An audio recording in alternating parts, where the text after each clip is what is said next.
My name is Mary Corbin, and I'm 29 years old.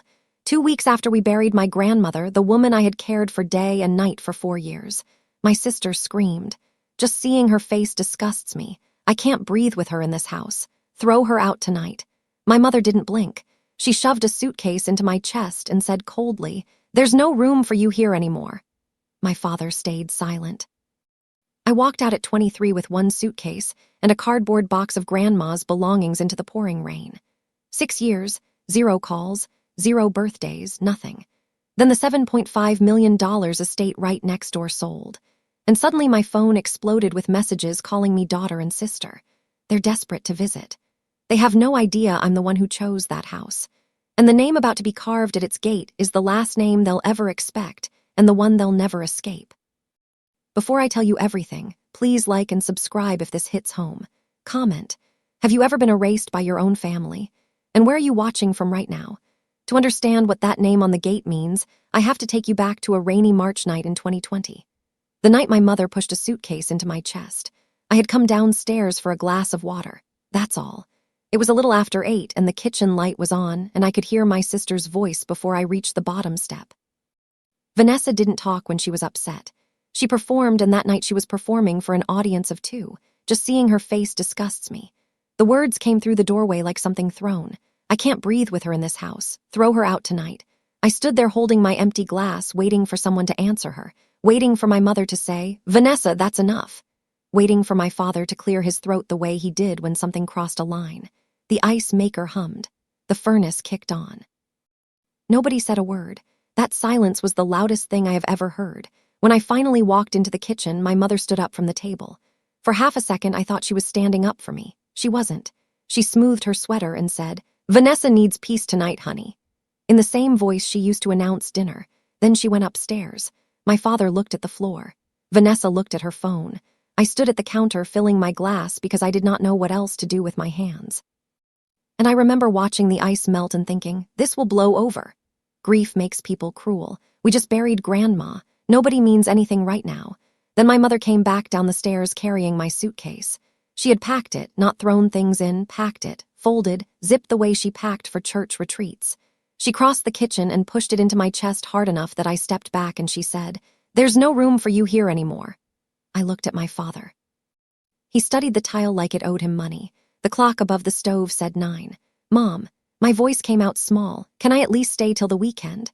I need to pull out cash, find a room." "You're strong," she said. "You always land on your feet." There was one more thing waiting by the door. A cardboard box taped shut with the name Ruth written across the top in black marker. My grandmother's things. "There's no room here for all of it." My mother said, "You take the box." Here's a detail I didn't think about until years later. The tape on that box was already dusty. It had been packed for a while before Vanessa screamed before any of it. Someone in that house had been boxing up my grandmother quietly, and I didn't ask who because at 23, standing in that kitchen, I was still trying to figure out what I'd done wrong. It was raining when I carried the suitcase and the box to my car. Real March rain, the cold Minnesota kind that goes through your coat. Upstairs, the light in Vanessa's window snapped off. I stood in the driveway getting soaked, and I kept waiting for the front door to open behind me. It never did. I heard the deadbolt turn twice, muffled under the rain. And that was the last sound my childhood home ever made for me. To understand why part of me wasn't even surprised, you need to see the 4 years that came before that night. In 2015, my grandmother Ruth dropped a teacup. Her hand had been trembling for months, and she'd been hiding it, and the cup hit the kitchen floor and cracked at the handle. And 2 weeks later, a neurologist said the word Parkinson's out loud. She was 79. She moved into the room off our kitchen that fall, and my family held a meeting about how we'd all pitch in. I was 19, a freshman in a nursing program. Vanessa was 22, 3 years into building what she called her real life. I remember exactly how the meeting ended because it ended with everyone looking at me. "Mary's studying nursing anyway," Vanessa said, scrolling her phone. "It's basically free practice." Free practice. That was the job title I held for the next 4 years. Nobody ever assigned it out loud after that. It just happened. The way water finds the lowest point in a yard. I learned the medication schedule and taped it to the fridge in my handwriting. I drove Grandma to every appointment. I learned how to study a fork against a tremor, how to hear the difference between a bad night and a dangerous one, How to get a proud woman into the shower without making her feel small. When she called out at 2 in the morning, the footsteps in the hallway were mine. Vanessa helped in her own way, which is what my mother called it. Her way was showing up on holidays with her hair done, posing next to the wheelchair, and posting the pictures with captions about how much she loved her grandma. She got hundreds of likes. I got the 2 a.m. shift one time. I asked if we could split the load. I had been running on 4 hours of sleep for a week, and I asked at dinner if maybe Vanessa could take Grandma to physical therapy on Thursdays. You'd have thought I'd flip the table. "Don't make things heavy, Mary," my mother said. "We each help in our own way." That sentence ran our house. It meant Vanessa's way was optional and mine was assumed. In 2018, I got so run down I ended up in the hospital myself. Dehydration and exhaustion. 3 days on an IV. Years later, scrolling an old group chat, I found what my sister had written to the family the day I was admitted. "She can take grandma duty when she's out. I have a life." Both my parents saw that message. The little word scene sat under it like a signature. Nobody replied. Nobody objected. You know who called me in that hospital room? Grandma. She got somebody to dial for her because her hands couldn't manage the buttons anymore. And she stayed on the line while I cried. And she said, "You rest, sweetheart. The house can survive without you for 3 days. Let it." She saw everything. I know that now. The best part of those 4 years, the part I'd never trade, was Sunday afternoons. Every Sunday, weather permitting, I'd bundle her up and push her wheelchair down the lake path. 400 m from our driveway, the path curved past the old Petton estate. And every single Sunday, my grandmother made me stop at its gate. It was a beautiful thing. That gate, wrought iron, worked into a pattern of oak leaves with the big stone house behind it, and the lawn running all the way down to the water. Grandma would sit there with her hands folded, looking through the bars like she was looking at a photograph of a life. If I ever win the lottery, she'd say every time like it was the first time, "I want to grow old in a house like that. Then I'll push you right through that gate someday." I'd tell her. It was a joke. It was our joke. She never won the lottery. What she got instead was a granddaughter who deferred a year of nursing school when the disease turned a corner because somebody had to be there full time and everybody had already decided who somebody was. The same month I filed my deferment paperwork, my parents bought Vanessa a trip to Europe to celebrate her promotion. I found both envelopes on the hall table on the same afternoon. Her boarding passes, my leave of absence form. My father caught me looking at them and squeezed my shoulder. "You're the strong one, kiddo," he said. I used to think that was a compliment. It took me years to hear what it actually was, a receipt for everything they planned to keep taking. And through all of it, in her room off the kitchen, my grandmother had started writing something in the evenings. I'd see her at her little desk with a notebook, her pen moving slow and stubborn against the tremor. When I asked what she was working on, she'd smile and close the cover. "Old woman's business," she'd say. She died at the end of February 2020. She was 84. She went in her sleep in the room off the kitchen, and I was the one who found her. And the last thing I ever did for her was hold her hand while it was still warm. The funeral was the first week of March. Vanessa gave the eulogy. I want to be fair here because it's easy to be cruel in hindsight. It was a good eulogy. She cried in the right places. She called Grandma the heart of our family, and my whole world and half the church cried with her. And I sat in the second row with my hands in my lap. Snort's hands that still ocked from 4 years of lifting, and I told myself it didn't matter who said the words as long as the words got said. Then at the reception, an older woman I half recognized touched my arm. "You're the granddaughter who cared for her, aren't you?" she said quietly. "Ruth talked about you at church all the time." I didn't get to answer because I saw Vanessa's face across the room. She had heard it, and something in her expression closed like a door. That's the thing nobody tells you about being the one who did the work. When the person you cared for is gone, your job disappears. But you don't. You're still standing there. And to the people who did nothing, your face stops being a face. It becomes a mirror. The 2 weeks after the funeral, Vanessa could not be in a room with me. If I walked in, she walked out. In the narrow upstairs hallway, she'd flatten herself against the wall to pass me like I was something that might stain. Once I heard her mutter to no one, "Why is she always just there?" Then the thank you cards started arriving. People who'd attended the funeral, writing to the family, and card after card mentioned me by name. The girl who pushed the wheelchair, the granddaughter Ruth was so proud of. My mother read them at the kitchen table with her lips pressed thin, and then the cards disappeared into a drawer, and Vanessa started having long conversations with her behind a closed bedroom door. "We'll fix it, sweetheart," I heard my mother say through that door. "The house needs peace." 2 days later, I came downstairs for a glass of water. So now you know everything I knew, standing in that rain with a suitcase and a box, which is to say, I still understood nothing. I spent the first night in my car in the parking lot of a 24-hour grocery store, watching the rain smear the security lights across my windshield, checking my phone like it was a wound I couldn't stop touching. It was fully charged. It was completely silent. The scariest part wasn't the dark. It was the math. I had $312 in my checking account, a suitcase, a box I couldn't look at, and a family 25 minutes away who knew exactly where I wasn't sleeping and didn't ask. You should also know this was mid-March of 2020. The week I got thrown out was the week the whole country shut its doors. Businesses closing, streets emptying, everyone retreating into their houses to be safe with their families. I don't have the words for what it does to you, watching the world lock itself in with its loved ones the same week your loved ones locked you out. I stretched the $312 across a week of drive-through dollar menus and one desperate motel night. And then I found a shared room for rent in St. Paul, a converted attic with a slanted ceiling. Rent due Fridays. The landlady looked me up and down on the front porch. "You look like someone who pays on time," she said, and handed me a key. It was the first key I'd ever held that nobody could take back. I took every job that was still hearing in a shut-down world. Grocery cashier in the mornings, cleaning empty offices at night, watching a nurse's kids on weekends so she could work shifts. I fell asleep in my scrubs. I ate standing up. I survived, which sounds like nothing until it's the only thing. My 24th birthday came that September. I bought a gas station cupcake and put a single candle in it and sat on my attic bed.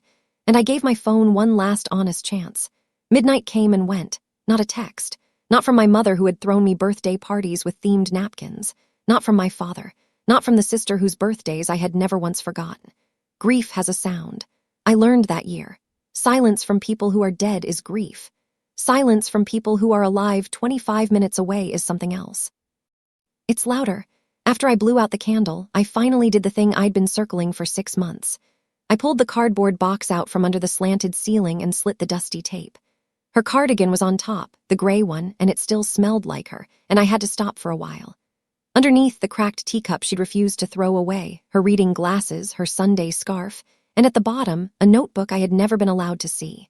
Soft blue cover, corners worn round. I opened it to the first page. In her stubborn, trembling hand, she had written for Mary. "When the house gets quiet, I closed it. I'm not proud of that, but I closed it. Not yet, Grandma," I said out loud to an attic at midnight on my birthday. "If I read this now, I'll break." I wrapped the notebook in her cardigan and put it on the top shelf of the closet, and it stayed there for years, patient as she was. It would take me 6 years to be brave enough to open it again, and by then everything would be different. Can I ask you something before we go on? Have you ever been the family member who did the heavy lifting and got the least credit? You don't have to tell the whole story. Just type yes in the comments. I read everyone, and I promise you're not the only one in this room because right when I was sure I'd become invisible, a man in room 14 changed everything. Nursing homes were the one place in 2020 that never stopped hearing because it was the hardest work in America, and everyone knew it. I studied for 3 weeks and passed my nursing assistant certification. 3 weeks because 4 years with my grandmother had been the entire curriculum. At the interview, the care manager at Maple Grove asked about my experience. I didn't have much on paper, so I just told her about Grandma. The medication rhythms, the 2 a.m. calls, how you get a proud person through a shower with their pride intact. She was quiet for a moment. "You just described our hardest job like it was breathing," she said, and hired me on the spot. On my first week, they gave me the shift nobody wanted. Room 14. Walter Howerin, 86 years old. Sharp as a tack and mean as a wasp, at least according to the 3 aides he'd driven off in a month. He'd been a machinist, then a foreman, then a widower, and he had decided that everyone who entered his room was either a thief or an idiot. I didn't try to charm him. I'd learned from the best that you can't charm your way past dignity. You can only respect it. So on my second visit, I set a chessboard on his tray table, sat down across from him, and didn't say a word. He glared at me for a long time. Then he moved a pawn. The set was missing a pawn. Actually, we used a shirt button. Over the following months, Over hundreds of games he mostly won, Walter told me about machining and about his wife and about his daughter who visited on Saturdays. And one afternoon he said gruff, not looking up from the board, "You're the first one who doesn't talk to me like I'm furniture," about his daughter.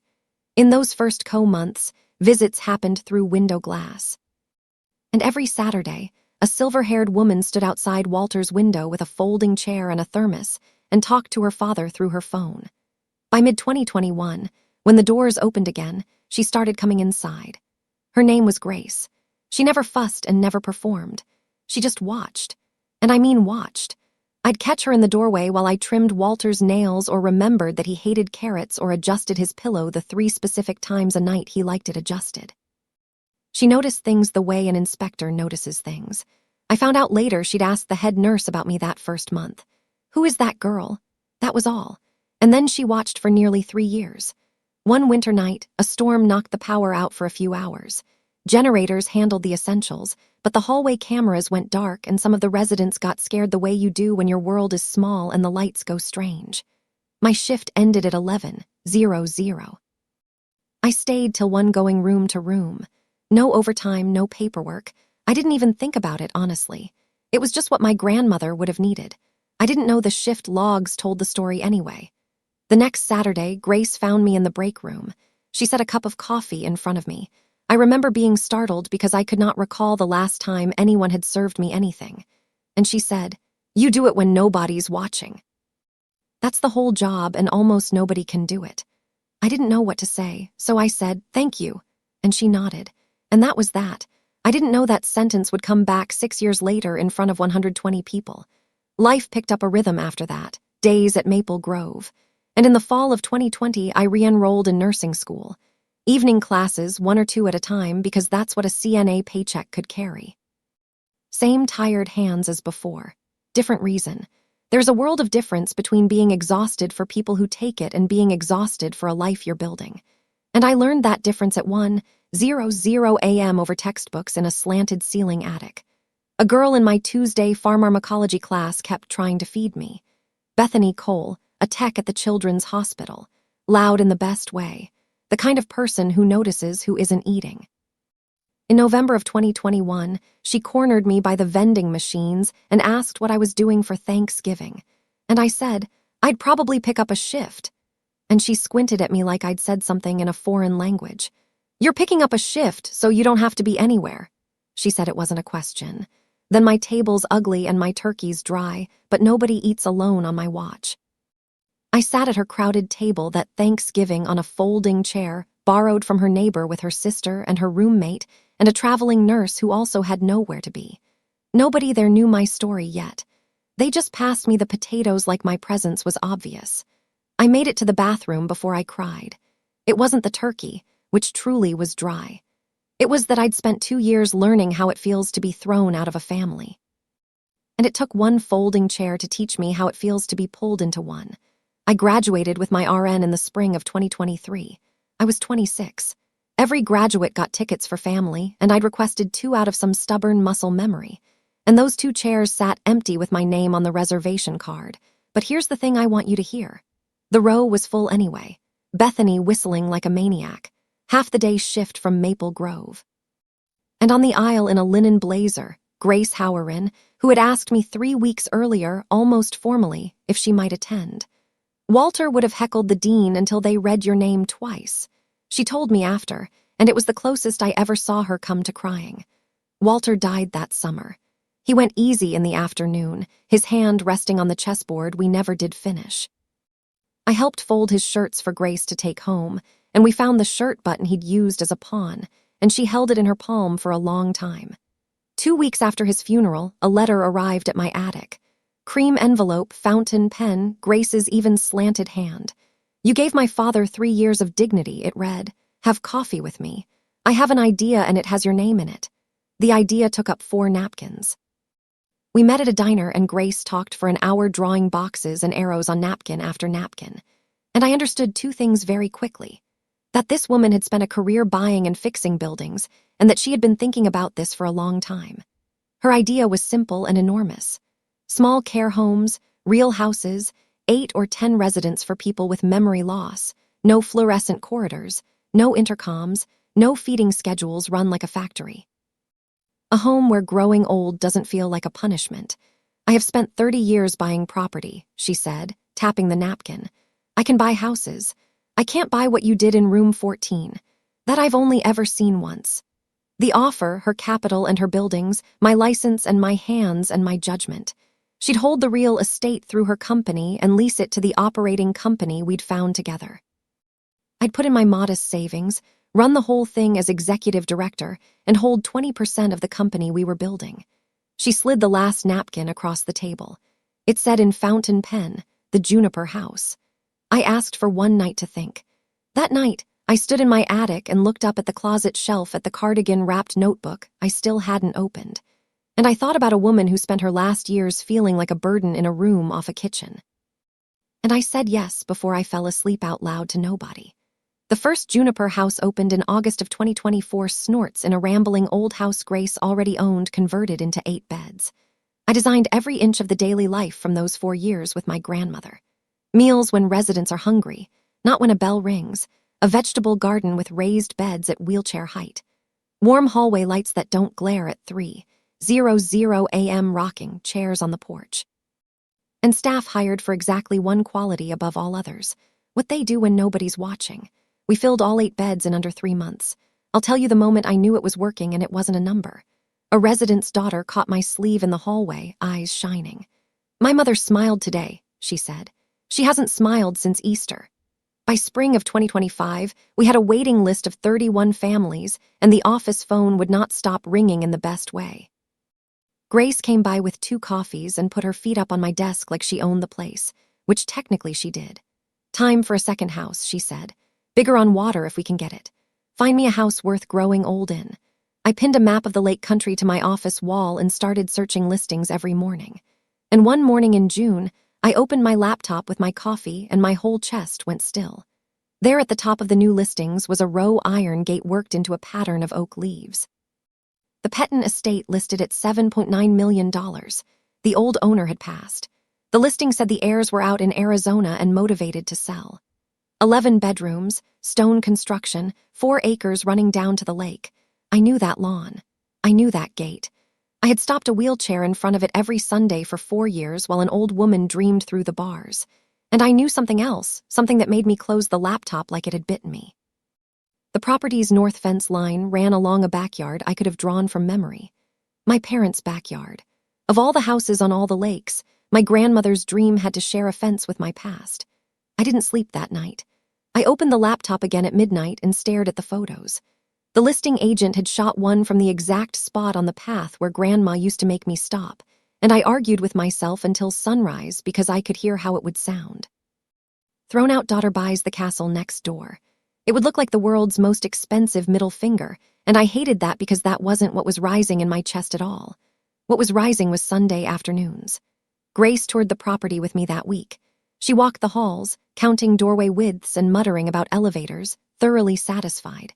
And then, out on the front walk, she stopped and looked at me the way she used to look at me from Walter's doorway. I pulled the parcel map, she said. I know whose yard backs onto the north fence, so I need the truth before I spend a dime. Is this about them? I looked past her at the gate. It's about her, I said. They just happen to live next to my grandmother's dream. Grace held my eyes for 3 full seconds. Whatever she was looking for, she found it. She took out her phone and called the listing agent before we reached the car. The negotiation ran through the summer and into fall. The house needed real work. A new roof, new systems, everything a proud old building hides under its stone. And the Arizona heirs wanted done more than they wanted top dollar. We closed at $7.5 million in October of 2025. At the signing, the agent slid a heavy ring of old keys across the table. The sellers just wanted it to go to someone who loved the place, she said. On that ring, worn smooth by 100 years of hands, was the key to the front gate. The gate I had only ever touched from the outside. Renovations started in November, and in December, I moved into the estate's guest house to run the project up close. My first night there, I carried a box of kitchen things past the main house in the dark, and I stopped at an upstairs window of the guest house and looked north. Past the construction fencing, past the old iron fence line, a kitchen window glowed yellow in the winter dark. My mother's kitchen. Same warm yellow as 6 years ago. I could see the shape of someone moving behind the curtains. 20 ft of fence, 6 years of silence. And they had no idea who had just moved in. They'd find out, just not from me. Here is how they found out. And I want you to appreciate this because I couldn't have designed it better if I'd tried. When you convert a residential property to a care facility, the city requires a conditional use permit. And the permit process requires written notice to every adjacent landowner. It's the law. It's a form letter. So, in the first week of February 2026, the city of our town mailed an official notice to every mailbox touching our property line, including the mailbox at the end of my parents' driveway. Notice of proposed conditional use. It read Memory Care Facility, the Juniper House, LLC. After 6 years, after 2,000 days in which not one of them mailed me so much as a birthday card. The first piece of paper with my fingerprints on it to enter that house came from City Hall. I know what happened next because the internet leaves footprints, and because my mother has never been subtle. Our company website has a page called Our Story. On it, there's a photo of our team on the porch of the first house, me in the middle, and underneath a single line of biography. Co-founder Mary Corbin, RN, inspired by 4 years of caring for her grandmother. Within a day of that letter landing, our little website had a visitor spike from one town over. And within 3 days, my phone rang in the middle of a renovation meeting, and I looked down at a word I had not seen on that screen in 6 years. Mom, I didn't answer. I stood in the gutted future dining room of my grandmother's dream house with drywall dust in the air, watching the phone ring itself out. It rang again an hour later. That evening, the voicemail started. 3 voicemails in 1 week. I'm going to share the first one with you close to word for word because I want you to listen the way I had to listen. Not to what's in it, but to what isn't. Mary, honey, it's Mom. We saw the news about the house next door. This is just wonderful, sweetheart. We're so proud. Family should be part of something like this. Call me back, honey. We miss you. 38 seconds. Honey, sweetheart, family proud miss. Not one syllable of I'm sorry. Not one mention of a March night, a suitcase, a deadbolt turning twice. 6 years of silence erased by a real estate listing. No, not erased, repriced. Vanessa didn't call. Vanessa texted, and her text was a masterpiece of its species. I think we're all adults now. Mom and Dad want to visit the estate. Don't make this weird. Don't make this weird. Reader, I got thrown into the rain for being weird to look at, and the woman who arranged it was now instructing me not to make things weird. I want to be honest about what happened next because I promised you the truth and not a highlight reel. I typed out 4 different replies over 3 days. One was furious, one was cold, one was so understanding it made me sick to reread. One just said, okay, when? Because there is a 23-year-old still living somewhere in my chest who heard the word proud in that voicemail and sat up like a dog hearing keys. I deleted all 4. Then I called Bethany. And then I sat with Grace. And then I made one rule. And the rule was this. They would get exactly what every neighbor gets. Nothing less, nothing more. No private reunions on their terms, no kitchen table ambushes, no script where I audition again for a part I'd already been fired from. Every adjacent resident had a legal right to be heard about our project at the public meeting in March. So did they. They'll get what every neighbor gets, I told Grace, circling the meeting date on my calendar. She looked at the circle, then at me. Front row, she said. Bet you anything she was right. The community meeting was in the parish hall in mid-March. Folding tables, coffee urns, about 40 residents of the Lake Road, and in the front row dressed for a nicer event than this one. My mother, my father, and my sister. 6 years. And there they suddenly were, close enough to touch, watching me clip a microphone to my collar. I had rehearsed exactly 1 sentence for that moment, and I used it. Good evening. I'm Mary Corbin, executive director of the Juniper House. Neutral as tap water. My mother's face did something complicated. My father looked at his hands. Grace presented the plans. 12 beds in the renovated East Wing. Staff parking screened by cedars. No changes visible from the road. The neighbors asked normal neighbor questions about traffic and noise. And then a hand went up in the front row, nails done in red, and my sister stood and turned so the room could see her. Because Vanessa has never once in her life addressed an audience of one. I'm sure the intentions here are lovely, she began. Sugar over steel. But a commercial facility changes the character of a neighborhood, property values, strangers coming and going. A pause precisely measured. And given certain family history, one has to wonder about the motive behind this particular location. There it was. She had carried our family's dirty laundry into a public meeting and unfolded it herself on the record in front of 40 neighbors, because she was so sure the room would smell smoke and assume the fire was mine. Chairs creaked, heads turned, and then from the middle of the hall an older voice cut through. And I recognized Pam Whitaker, who has lived on the Lake Road for 30 years and misses nothing. Motive, Pam said, standing up with her hand on her cane. I watched that girl push Ruth Corbin's wheelchair past my yard every Sunday for years. Rain or shine, sweet old lady, terrible disease, and that granddaughter never missed a week. She looked around the room. If that girl wants to build a place for old folks by this lake, I'd say the motive walked right past my fence for 4 years. Somebody chuckled. Somebody else said, "That's right," into their coffee. Vanessa sat down like the chair had been pulled closer to the floor than she expected. Every eye in the hall came to me, waiting to see if I'd swing at the opening. I looked at my sister, at my mother beside her, rigid, at my father beside them, staring at something at the front of the room, and I leaned toward the microphone and said the entire truth in 3 sentences. This project is named for someone who believed nobody should grow old feeling like a burden. That's the entire motive. I let it sit for a breath. Next question. The permit discussion moved on. We were approved 2 weeks later without conditions. But here's the detail I didn't understand until much later. The one I'd ask you to keep in your pocket. Beside me, that night stood an easel with the architect's rendering of the East Wing. And in the bottom corner of that rendering, in small letters, was a name, the wing's name, which no one in that room knew yet. Nobody looked at it twice, except my father. While Vanessa performed, and my mother seethed, Douglas Corbin sat perfectly still, squinting at the bottom corner of that easel for a very long time, like a man doing arithmetic he was afraid to finish. That march held one more night I need to tell you about, and it's the quietest scene in this whole story. The middle of the month came, and with it a date I've never needed a calendar for. 6 years exactly since a deadbolt turned twice behind me in the rain. I made tea in the guest house that night. And then I did the thing I'd been not doing for 6 years. I took down the cardboard box, unwrapped the gray cardigan, and opened my grandmother's blue notebook past the first page. I read all of it. It took most of the night because her handwriting fought the tremor harder with every year, and because I kept having to stop and just breathe. She had seen everything, page after page in that stubborn hand. She had seen it all and been too dependent on their roof to say it out loud. She wrote about Thursday physical therapy and who actually drove her. She wrote about the Europe tickets and the deferment form sitting on the same hall table.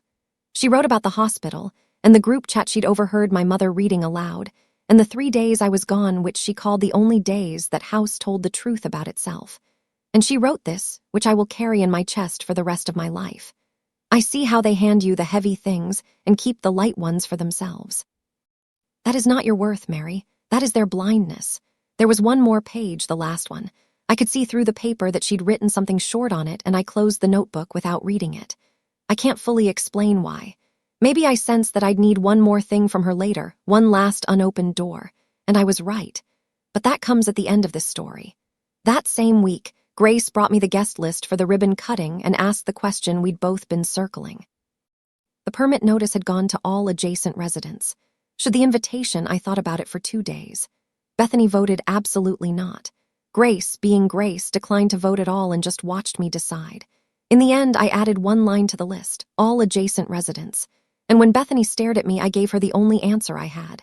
I'm not inviting my family. I'm inviting the neighbors. If they walk through that gate, they'll walk through it as what they chose to be. The Foundry called that Friday. The plaque was ready, cast bronze for the wall beside the East Wing's entrance. Its lettering known to exactly 3 living people. Me, Grace, and the man who poured it. It went up under a white linen cloth tied with a ribbon, waiting. Grace stood in front of it the evening it was mounted and put her hand flat on the cloth. Are you ready to say her name out loud in front of everyone? I've been ready for 6 years, I said. I just didn't have the address. So before those gates open, let me ask you straight up. Would you have invited them at all? Yes or no down in the comments. Then watch what happened when they walked in. April 18th, 2026 came up sunny.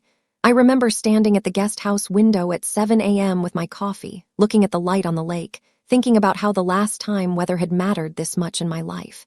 It was rain. By 11, the lawn inside the Oakleaf gate held 120 people. Families from our waiting list walking the gardens with their mothers and fathers who would soon live here. the county council on aging, half the lake road, a reporter and photographer from the local paper. Bethany, who had transferred over to be our director of nursing, ran the tour groups like a general. Colleen Brady was there, too, a hospice nurse I'd invited for reasons the room didn't know yet. And white folding chairs faced a little podium set up beside the east wing entrance where a linen cloth covered a rectangle of bronze. Bethany found me by the rose beds and squeezed my hand. "Ugly table, dry turkey, remember," she said. "Look how far the table grew." At 11:15, a familiar SUV pulled up outside the gate. They came dressed for a wedding. My mother in pearls scanning the crowd like a woman checking a seating chart. My father in the blazer he saves for funerals and bank meetings. Vanessa in white. Of course in white, already holding her phone at chin height. They had every right to walk in. I'd seen to that myself. What they did with that right was another matter. Within 10 minutes, I watched my mother work the punch table hand extended to strangers. I was too far to hear, but I didn't need to be because 2 separate guests came up to me afterward and repeated it, Bused. We're the founders' family. We lived just next door. She was wearing a white chrysanthemum pinned to her lapel. She couldn't have known, or maybe she'd simply never noticed, that chrysanthemums were the flowers on my grandmother's casket. Vanessa, meanwhile, had located the photographer. She drifted into the background of every shot, radiant, proprietary. And I heard this one myself because she made sure the reporter heard it too. Our family has always valued caring for the elderly. I want to tell you, I felt rage. What I actually felt was a strange floating calm, like watching someone lean confidently against a door you know opens inward. At noon, Grace took the podium. She has a voice like a level surface, and the lawn went quiet for her. She talked about Walter, about a chessboard with a shirt button for a pawn, about a young age she'd watched for 3 years through a doorway. "I've hired hundreds of people in my life," she said. "I've only ever trusted one of them with my father, and then with everything I own." Years ago, I told her, "You do it when nobody's watching. That's the whole job." She paused and looked out at all of us. "Well, today everybody's watching, so I'll let her tell you whose house this really is." She handed me the microphone. I looked out at 120 faces, and in the third row of white chairs, my mother sat up straighter, and I understood with total clarity that she believed I was about to say her name. I told the story I came to tell. There was a woman who lived on this road. I said she raised her family here. In her last years, Parkinson's took her hands, then her balance, then her independence, but never her eyes and never her dreams. Every Sunday, someone pushed her wheelchair down the lake path, and every Sunday she made them stop at this gate. I put my hand on the iron. She'd look through these bars at this house and she'd say, "If I ever win the lottery, I want to grow old in a house like that." The lawn had gone very still. "She never won the lottery," I said. "She spent her last years feeling like a burden in a room off a kitchen, because that's what our world does to people when they get old and slow. It hands them to whoever will carry them and looks away." I had to stop for a second. Starting next month, 12 people who feel like a burden somewhere else are going to live where she dreamed. And this wing will carry her name so that every person who works here remembers what the job is. I pulled the ribbon. The linen slid off the bronze, Ruth's wing, and under it smaller. In memory of Ruth Corbin, who dreamed at this gate, the silence lasted maybe 4 seconds. It felt like a season. Then applause moved across the lawn like weather. And inside it I heard the sound I will never forget, which was the first sob. And it did not come from me. It came from the white chairs. From people who had waited on lists for a place like this, from daughters who knew, and from the third row, nothing. My mother sat frozen, her hand at her chrysanthemum. Vanessa had lowered her phone. My father was on his feet, not moving, just standing, staring at the bronze like a man reading his own name. Into the hush after the applause, a chair scraped. Colleen Brady stood up sturdy in her cardigan and asked if she could say something, and I nodded because this was exactly why she was here. "Most of you don't know me," she said. "I'm a hospice nurse." In the winter of 2020, I helped care for Ruth Corbin. In her final months, the lawn went quiet again, quieter than before. Ruth talked about one person more than anyone, her youngest granddaughter. She told me that girl carried her whole world on a college kid's shoulders and that the family let her. Colleen looked slowly across the crowd, and I watched her gaze arrive gently and precisely at the third row. I've thought about Ruth a lot over the years.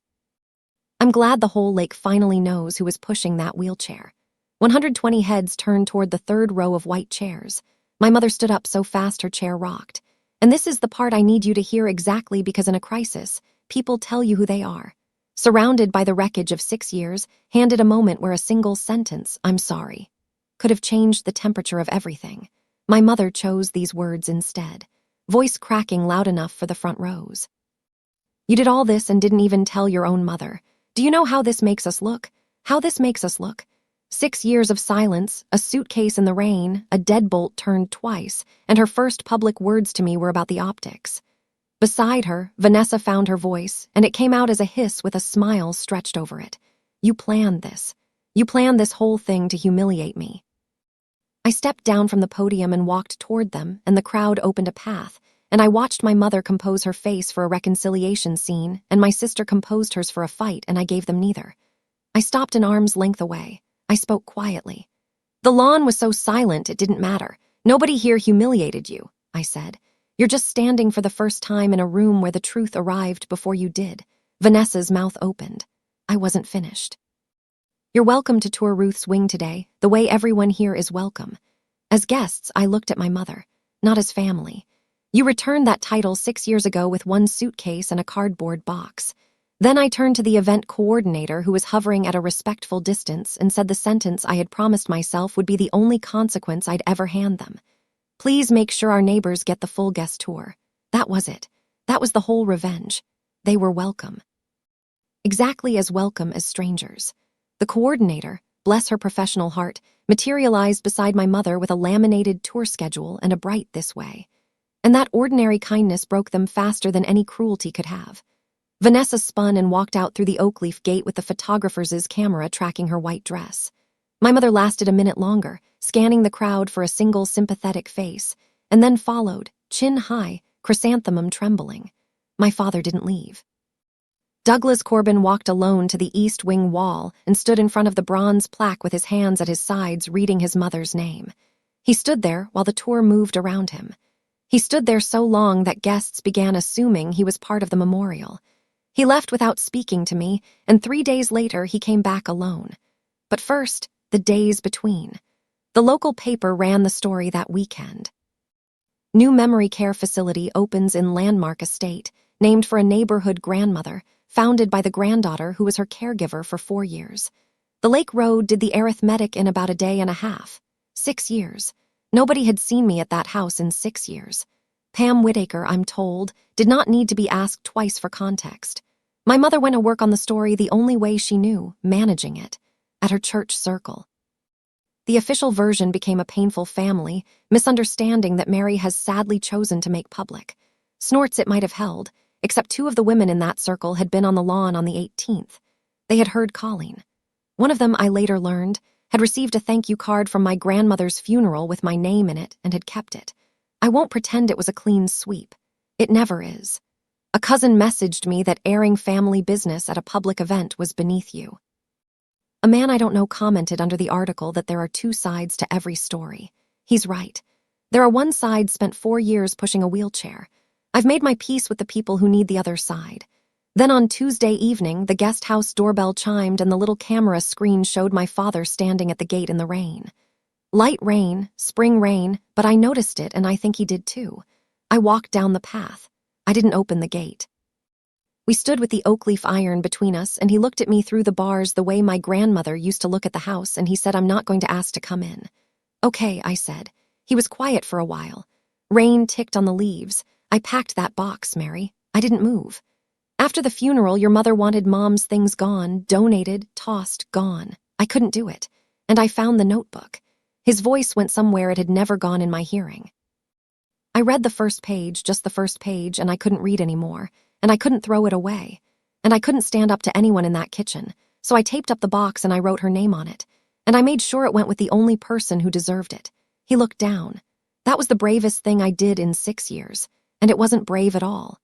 The dusty tape, the black marker, 6 years, and the answer had been sitting in his handwriting on the lid the whole time. One small act of conscience smuggled out inside an act of cowardice. I stood there feeling the full weight of how much easier this would be if he were simply a villain. "Thank you for telling the truth," I said finally. "That's a start." He looked up and I watched hope move across his face, and I finished the sentence gently because gentleness and firmness are not opposites. "It's not a key." He nodded slowly like a man who'd expected the price to be exactly that. He put his hand flat against the iron for a moment. I didn't take it and he didn't ask me to. And then he walked back up the dark road toward the yellow kitchen window and I watched him the whole way. That night my phone buzzed one more time. My mother, after the lawn, after the plaque, after everything. I confess a corner of me still braced for the word sorry. Here is the message, complete and unedited. That was humiliating for everyone, but your father isn't getting any younger. Do family members of the owner get a discount? I read it twice. I set the phone face down on the table and its screen went dark, and in the black glass I caught my own reflection and I looked to my honest surprise completely calm. Some doors you spend years learning how to close and some close themselves from the inside and all you have to do is stop holding them open. I never replied. There was nothing in it to reply to. 3 weeks later, in the second week of May, Ruth's wing welcomed its first 12 residents. I chose that week on purpose. May 9th was my grandmother's birthday, and it fell on a Saturday, and the day after was Mother's Day, which meant I spent Mother's Day weekend helping 12 of somebody's mothers and grandmothers move into the house where mine had dreamed. My own mother that weekend sent exactly one message. You already know which one. Grace planted a young oak by the gate on moving morning, staked against the wind, and stood back from it with dirt on her good slacks. Satisfied, Bethany labeled every closet and cried twice and threatened anyone who mentioned it. And in the afternoon, one of our new residents, 88 years old, sharpied, gripping my hand in the front hall, looked around at the warm lights in the garden through the windows and said, "This doesn't feel like a facility. It feels like somebody's home." "It is," I told her. "It's my grandmother's." In my room at the guest house, on top of the wardrobe sits a suitcase. The suitcase. I could have burned it years ago. I keep it where I can see it because it's no longer the thing I was thrown out with. It's the odometer. It's how I measure how far one person can travel from a driveway in the rain. And beside it sits the blue notebook open now because on moving night, 6 years and 2 months after I first read the inscription, I finally turned the last page. She'd written it near the end, the letters barely holding their lines, and it was one sentence. "I never needed the lottery, sweetheart. I had you." On Sunday afternoon, I took one of our residents out in her wheelchair down the lake path, the same route, the same curve past a certain backyard fence. I didn't look away and I didn't stop. We rolled onto the oak leaf gate and then this time straight through it up the walk into the warm. They taught me there was no room for me, so I built a house with room for everyone they would have overlooked because home isn't who you're born to. Home is who saves you a room. If someone ever made you feel like there was no room for you, build your own house and save a room for people like us. Share this story with someone who needs it today and subscribe for more true stories like this one. And if you've read this far into the comments to tell me where you're watching from, welcome in. There's room.